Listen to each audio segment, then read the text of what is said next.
Ngayon meron tayong tinatawag natin na PCI slot. So before kasi wala pang AGP, no, gumagamit na tayo ng PCI slot. PCI meaning Peripheral Component Interconnect. Okay, next number 6, no, 6, no. Yung tinatawag natin na South Bridge. So kung yung North Bridge, siya yung nag-serve as the communication between memory, the AGP, and the RAM. Yung South Bridge controls the input and the output. So pag sinabi natin mga output guys, ito yung mga printer, scanner, yung keyboard, yung mouse, no, yung mga whatever na ilalagay natin doon sa ating USB, no? So meaning once na nasira yung ating South Bridge, magmamalfunction na or hindi nagagana yung ating mga keyboard or kaya yung mouse, no? So dito guys, no, yung mangyari dito, itatapon na lang natin yan or itatago na lang na kasi wala tayong special tools para i-replace yung tinatawag natin na South Bridge. Okay? So sa mga kapari lang, so paano nilang palitan yan? Right? So that is the South Bridge. Ngayon, number 7, yung SATA port. Okay, yung SATA port, eto here. And nakikita natin yung kulay pula ngayon, di ba? Yung maliit lang. Kasi before, gumagamit tayo ng IDE connector. Yung tinatawag natin na IDE 1 connector and IDE 2 connector. Yung malalapad na parang belt na ginagamit natin sa mga CD-ROM o kaya sa mga hard disk drive. So doon, maglalagay tayo ng tinatawag natin na master and slave. No, halimbawa, naglagay tayo ng isang CD-ROM sa IDE connector. So, magsiset tayo ng isang master, isang slave. Pero dito ngayon, since na modern motherboard, gumagamit na lang tayo ng SATA connector. And, yung SATA connector, no, halos karamihan ngayon, gumagamit pala ng SD drive. Kasi dati, hard disk drive pa rin yun. Okay? So, ngayon, dito tayo sa number 8, yung IDE connector. So, where is number 8 is siya? IDE connector. So, ito yung 9 is also IDE.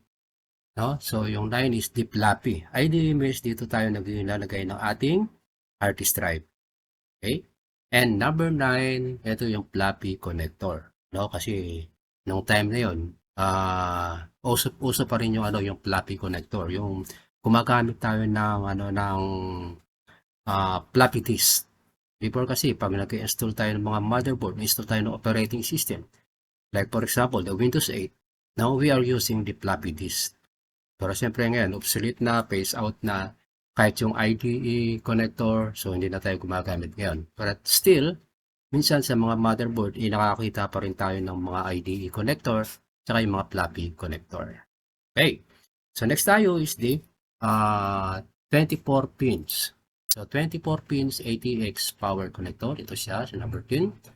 So, ibig sabihin, dito natin nilalagay yung ating ATX power supply na halimbawa ATX power supply na that serve the computer para magkaroon sila ng mga source. Kasi yung power supply natin, meron siyang voltages na i-distribute dito sa buong motherboard. No? Meron 3.3, meron 5, meron 12, or meron siyang 9. Okay? So yun yung tinatawag natin na 24 pins ATX power connector. Bakit nasabi natin 24 pins? Kasi pag bibilangin natin yan, meron siyang 24 pins. Next, we have number 11. So, where's the number 11? Okay. Okay, meron tayong ATX 4 to 8 pin CPU power connector. So, dati, yung mga motherboard, 4 pins lang. So, ngayon, nagkaroon ng upgrade, nagkaroon tayo ng 8 pins. So, ito yung tinatawag natin na ATX 12 volts. Now, once na hindi natin, nakalimutan natin i-insert yung power supply connector para dito guys sa ATX 4 to 8 pins, hindi gagana yung ating computer. So, sa mga technician, dapat observe natin minsan yung yung tinatawag natin na S, no, yung sense of seeing, sense of sight, and sense of hearing. Okay? So next, number 12. So kailangan natin ng mas lang. Number 12, we have the BIOS chips, no. Ito yung chips na minsan pag nag-install tayo ng ating operating system dito sa BIOS chips, papasok tayo doon sa BIOS chip para i-first boot, no? Minsan i-first boot yung ating bootable disk. Na paliba, mag-install tayo ng Windows 10, Windows 11. Dapat naka-first boot device. Para pag, di tsaka natin ngayon isi-save yan, F10. So, para pag nag-restart, yung unang babasahin niya, ito yung flash drive na ginawa nating bootable disk. So, maraming paraan para mag-create ng bootable disk. Meron yung Rufus, na doon yung Bentoy, and meron pang isa, no? So, yung Rufus, guys, is ito yung bootable disk na pwede ka lang maglagay ng isang operating system. Not like a Bentoy, pwede ka mag-create ng multiple operating system, no? Yung pwede ka maglagay ng Windows 10, Windows 11, or Windows 7. Okay? So, napaka-importante guys yung bootable disk. Next, number 13 is the CMOS battery or the complementary metal oxide semiconductor or the lithium battery that serve na para siya yung mag-ano ng tinatawag natin na time and date. So, laging updated siya.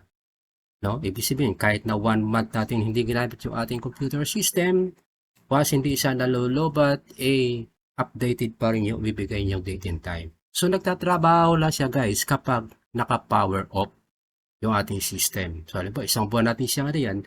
So, tuloy-tuloy yung pagtatrabaho niya. Pero pag naka-power on naman yung ating system, ang ginagawa dyan, siya yung charge, no? Para ready doon sa pag-power, doon naman siya magtatrabaho.